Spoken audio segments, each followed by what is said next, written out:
ഉപരോധ സമരം പാതി വഴിയിൽ ഉപേക്ഷിക്കേണ്ടി വന്നത് സിപിഎമ്മിന്റെ സംഘടനാ പാടവത്തിന്റെ പരാജയമെന്ന് ആർഎസ്പി ദേശീയ ജനറൽ സെക്രട്ടറി ടി.ജെ. ചന്ദ്രചൂഡൻ. കൂടിയാലോചിക്കാത്തതുകൊണ്ടാണ് ആൾക്കാരെ വിളിച്ചുകൂട്ടി വിശദീകരിക്കേണ്ടി വന്നതെന്നും ചന്ദ്രചൂഡൻ കൊല്ലത്ത് പറഞ്ഞു. എന്നാൽ ഇടതുമുന്നണിയുടെ കരുത്തു തെളിയിക്കുന്നതായിരുന്നു ഉപരോധ സമരമെന്ന് സിപിഐ നിയമസഭാ കക്ഷി നേതാവ് സി ദിവാകരൻ മറുപടി നൽകി. ഇന്ന് പല സമരങ്ങളും നേട്ടങ്ങൾ ഉണ്ടാക്കാതെ അവസാനിപ്പിക്കപ്പെടുന്ന ഒരു കാലഘട്ടമാണ്. ഒരു സമരം ചെയ്യാൻ ആരെക്കൊണ്ടും കഴിയും.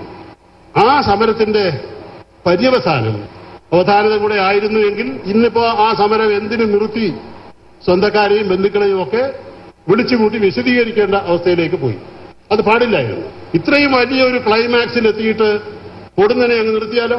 സമരത്തെക്കുറിച്ച് എല്ലാ അഭിപ്രായങ്ങളും സംഘടനയുടെ ചെയർമാൻ എന്നുള്ള നിലയിൽ ഞാൻ സ്വാഗതം ചെയ്യും. സിപിഎമ്മിന്റെയും ഇടതുപക്ഷ പാർട്ടികളുടെയും LDFന്റെ എല്ലാം കരുത്ത് തെളിയിച്ചതല്ലേ. അതിനിപ്പോൾ അതിനെ സംഘടനയ്ക്ക് പിഴവുണ്ടതെന്ന് എനിക്കറിയില്ല. അതിനെപ്പറ്റി ഞാൻ ഈ CPIയുടെ സംഘടനയെ പറ്റി ചോദിച്ചാൽ പറയാം. അതെ, ഞങ്ങളുടെ ഭാഗത്തുമല്ല വീഴ്ച വന്നിട്ടുണ്ടെങ്കിൽ ഞങ്ങളത് പരിശോധിക്കാം. ഉപരോധ സമരം പിൻവലിക്കാനുള്ള തീരുമാനം ഏകകണ്ഠമായിരുന്നെന്ന് സിപിഎം സംസ്ഥാന സെക്രട്ടേറിയറ്റ്. ഇക്കാര്യത്തിൽ ആശയക്കുഴപ്പമില്ലെന്ന് സംസ്ഥാന സെക്രട്ടറി പിണറായി വിജയൻ യോഗത്തിൽ റിപ്പോർട്ട് ചെയ്തു.